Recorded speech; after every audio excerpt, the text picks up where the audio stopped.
Subject E309 chapter 4 circuit breaker. इस ई lecture में हम topic 4.3 method of arc extension को डिस्कस करेंगे।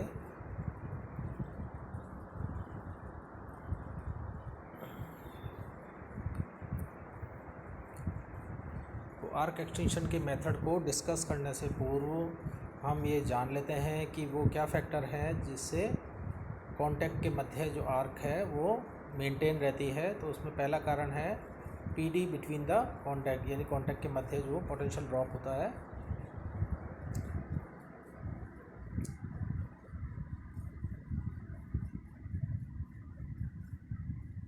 तो जब कॉन्टैक्ट के मध्य स्मॉल सेपरेशन होता है तो पोटेंशियल डिफरेंस इतना पर्याप्त रहता है कि वो आर्क को मेंटेन कर सके। आर्क बुझाने का एक तरीका यह भी हो सकता है कि हम कॉन्टैक्ट के मध्य सेपरेशन को इतना बढ़ा दें कि पोटेंशियल डिफरेंस अब आर्क को मेंटेन करने के लिए पर्याप्त ना हो सके। लेकिन यह जो विधि है वो हाई वोल्टेज सिस्टम के लिए अव्यावहारिक है, क्योंकि वहाँ ये जो सेपरेशन की डिस्टेंस है कई मीटर की हो सकती है। इसलिए ये सेपरेशन की विधि जो है वो अव्यावहारिक है। दूसरा है ionize particle between the contacts. तो कॉन्टैक्ट के मध्य जो आयनाइज पार्टिकल हैं वो आर्क को मेंटेन करे रखते हैं। The ionize particle between the contact tends to maintain the arc. यदि आर्क जो पथ है उसको डी आयनाइज कर दिया जाए तो आर्क एक्सटेंशन संभव हो जाएगा।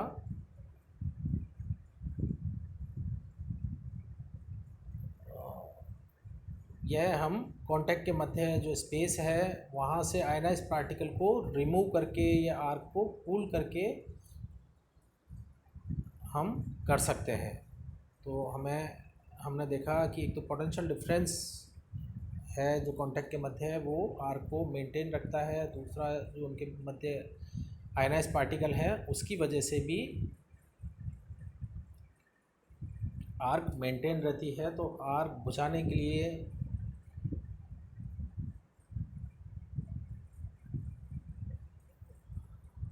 अब हम मेथड ऑफ आर्क एक्सटेंशन का अध्ययन करेंगे। तो इसमें दो मेथड हैं। पहला है हाई रेजिस्टेंस मेथड, दूसरा है लो रेजिस्टेंस और करंट जीरो मेथड।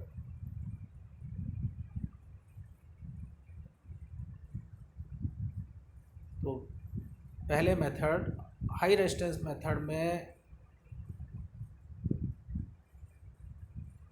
आर्क के रेजिस्टेंस को समय के साथ साथ बढ़ाया जाता है।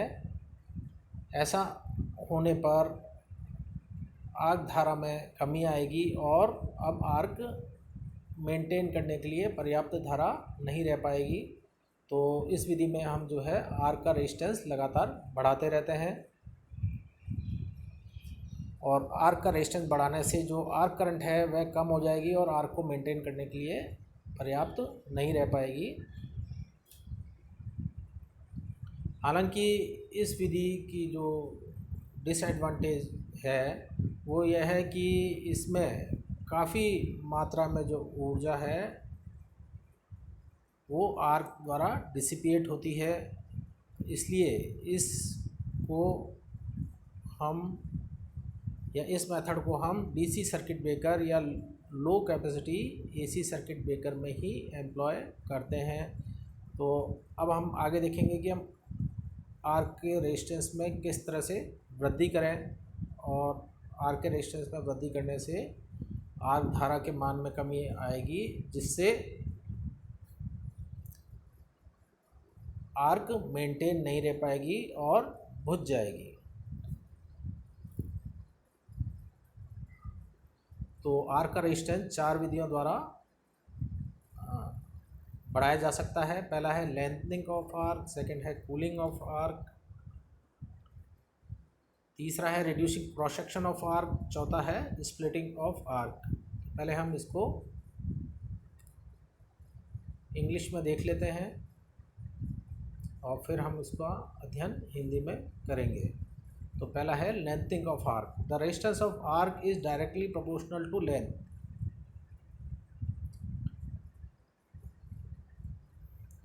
The length of arc can be increased by increasing the gap between the contact. Second है cooling of arc. The cooling helps in deionization of medium between the contact. This increases the arc resistance. Efficient cooling may be obtained by gas blast directed along the arc.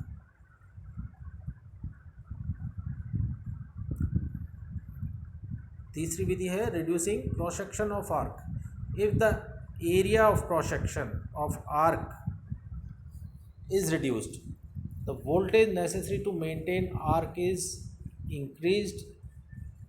In other words, the resistance of arc path is increase. The cross section of arc can be reduced by letting the arc pass through a narrow opening or having smaller area of contact. Fourth है splitting of arc. The resistance of arc can be increased by splitting the arc into a number of smaller arc in series. Each one of these arc experience the effect of lengthening and cooling. The arc may be split by introducing some conducting plates between the contact. अब इस high resistance method को हम हिंदी में अध्ययन कर लेते हैं।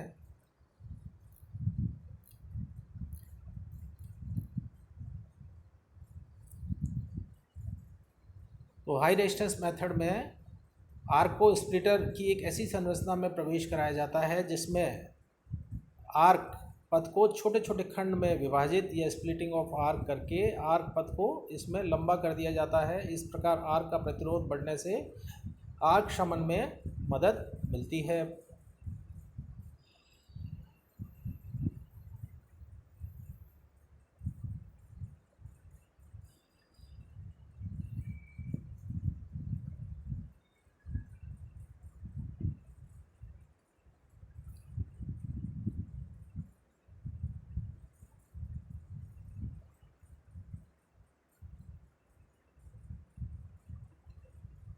पुनः आर्क का जो कांटेक्ट एरिया है उसमें वृद्धि से शीतलन यानी कूलिंग भी अच्छी होती है, जिससे तापीय आयनीकरण में कमी आती है।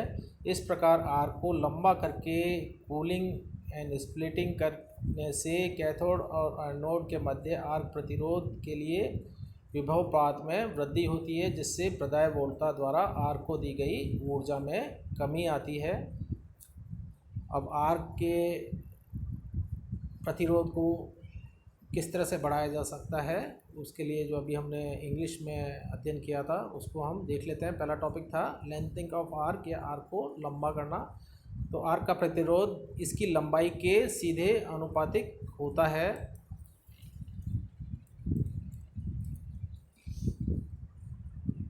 संपर्कों के मध्य अंतर बढ़ाकर आर्क की लंबाई में वृद्धि की जा सकती है और आर्क की लंबाई में वृद्धि से आर्क का प्रतिरोध बढ़ता है।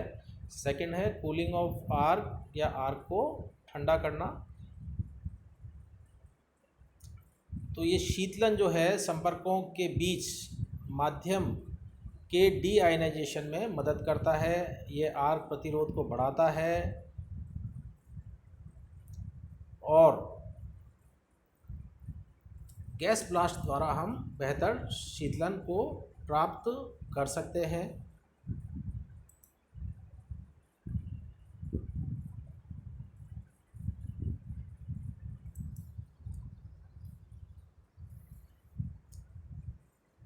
तीसरा है reducing cross section of arc. Arc के क्रॉस सेक्शन को कम करना। यदि आर्क के क्रॉस सेक्शन का क्षेत्रफल कम हो जाता है तो आर्क को बनाए रखने के लिए आवश्यक वोल्टेज बढ़ जाता है। दूसरे शब्दों में आर्क पथ का प्रतिरोध बढ़ जाता है और the cross section of arc can be reduce by lengthening the arc pass through a narrow opening और by having smaller area of contact. Fourth है स्प्लिटिंग ऑफ आर्क।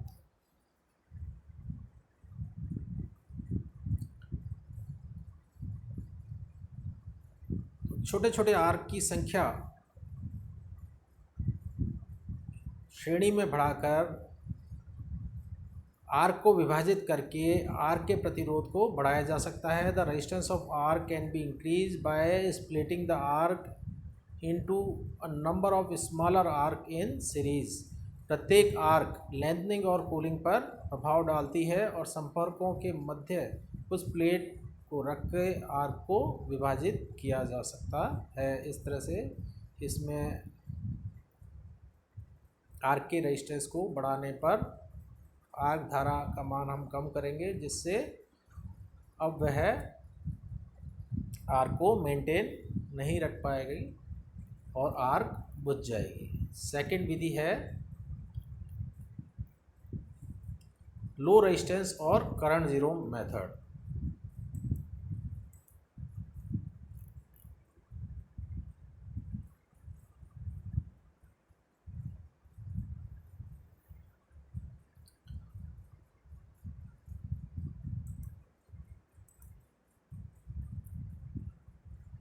इस विधि में आर्क का प्रतिरोध तब तक कम रखा जाता है जब तक कि धारा शून्य की स्थिति ना आ जाए, जहाँ पे आर्क स्वाभाविक रूप से बुझ जाती है। संपर्कों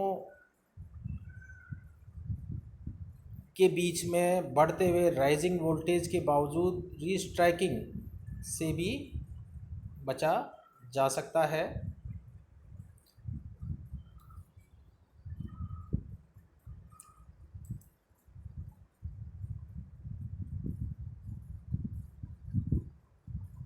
In this method, arc resistance is kept low until current is zero, where the arc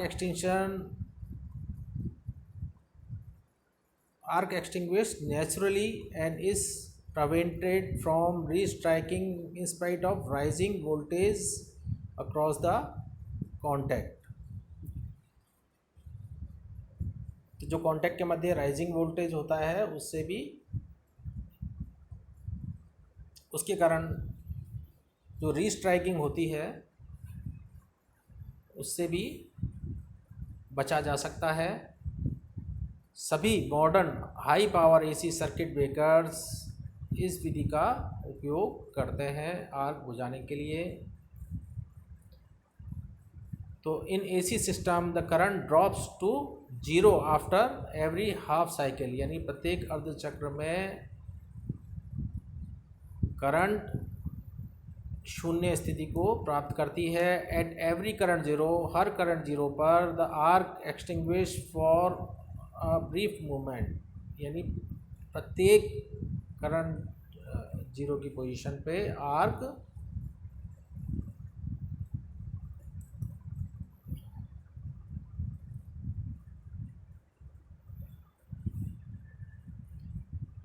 बुझ जाती है कुछ क्षण के लिए।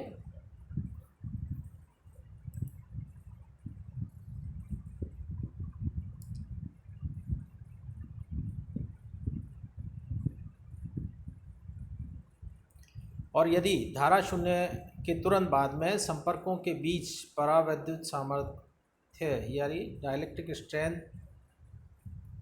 वोल्टेज रीस्ट्राइक की तुलना में तेज़ी से बढ़ाया जाता है, तो आर्क पुनः स्थापित होने में विफल रहती है और आर्क धारा में इंटरप्शन आ जाता है।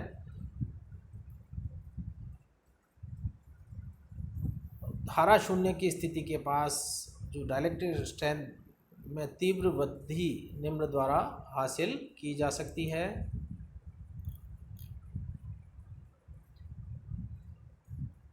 The rapid increase of dielectric strength of medium near current zero can be achieved by first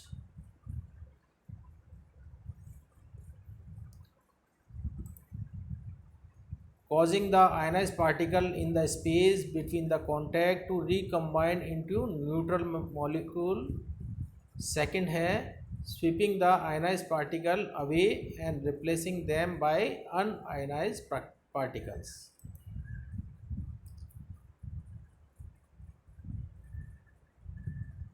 अर्थात संपर्कों के बीच स्पेस में जो आयनित कण हैं वो न्यूट्रल मॉलिक्यूल से रिकम्बाइन या संयोजित करने के कारण. सेकंड है आयनित कणों को दूर करना और उन्हें अनआयनाइज पार्टिकल द्वारा प्रतिस्थापित करने से जो मीडियम की डाइलेक्ट्रिक स्ट्रेंथ बढ़ जाती है. तो इस विधि में जैसे ही करंट शून्य की पोजीशन आती है तो वह आयनाइजेशन कणों का मिनिमम हो जाता है. उस अवस्था में यदि हम मीडियम के जो आयनाइज कण हैं वो वहाँ से संपर्क से दोनों के कांटेक्ट के मध्य से हटा देते हैं तो संपर्कों के मध्य डाइलेक्ट्रिक स्ट्रेंथ में वृद्धि होती है. तो धारा शून्य अवस्था पर माध्यम को तेजी से डी आयनाइज करना चाहिए ताकि संपर्कों के मध्य वृद्धि करते हुए वोल्टेज या रीस्ट्राइकिंग वोल्टेज के कारण पुनः आर्क उत्पन्न न हो.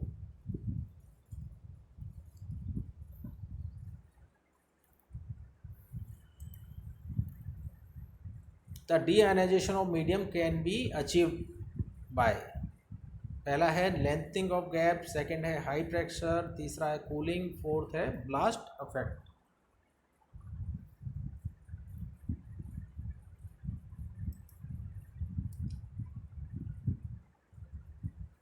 तो फर्स्ट है लेंथिंग ऑफ गैप. तो माध्यम की डाइलेक्ट्रिक स्ट्रेंथ संपर्कों के बीच के अंतराल की लंबाई पर निर्भर करती है. इसलिए संपर्कों को तेज़ी से खोलकर डाइलेक्ट्रिक स्ट्रेंथ हासिल की जा सकती है. सेकंड है उच्च दबाव या हाई प्रेशर. यदि आर्क के आसपास के क्षेत्र में दबाव बढ़ाया जाता है तो डिस्चार्ज पार्टिकल का घनत्व भी बढ़ता है. इससे डीआयनाइजेशन जो है वह उच्च दर पर होता है. इसके परिणाम स्वरूप माध्यम की डाइलेक्ट्रिक स्ट्रेंथ बढ़ती जाती है. तीसरा है शीतलन. आयनित कणों को ठंडा किया जाता है तो आयनाइज पार्टिकल जो है के नेचुरल कॉम्बिनेशन में अधिक तेज़ी से वृद्धि होती है. इसलिए जो संपर्कों के बीच में डाइलेक्ट्रिक स्ट्रेंथ आयनित कणों को ठंडा करके हासिल की जा सकती है. The natural combination of ionized particle takes place more rapidly if they are allowed to cool. Therefore, the dielectric strength of medium between the contact can be increased by cooling the arc. चौथा है blast effect.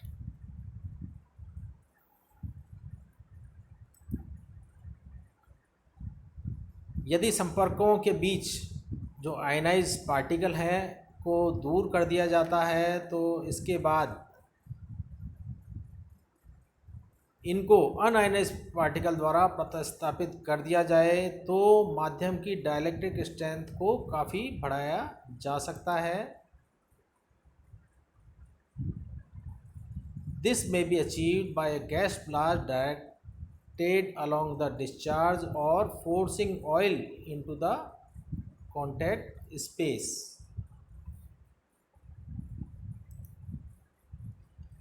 यह gas के विस्फोट या संपर्क स्थान में तेल को इंजेक्ट करके प्राप्त किया जा सकता है.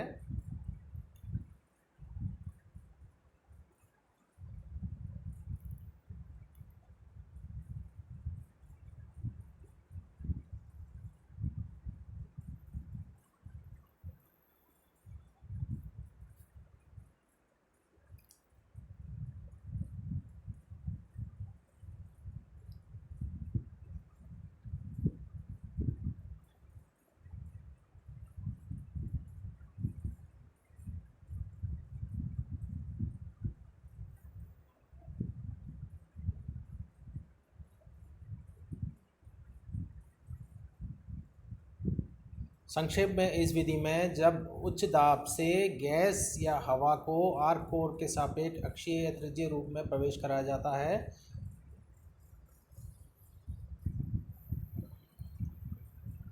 तो आयनीकृत जो गैस हैं उनके जो आयन्स हैं चल और स्थिर संपर्कों के मध्य तेजी से हटते हैं और आयनीकृत माध्यम में तीव्र गति से शीतलन भी होता है। इससे आग शमन में मदद मिलती है। गैसों को अधिक तेज़ी से प्रवाह करने से आर्क कोर का व्यास कम हो जाता है जिससे आर्क कोर उच्च तापीय प्रवणता ग्रहण कर लेता है। ऐसा होने पर प्रभावी शीतलन संभव हो जाता है।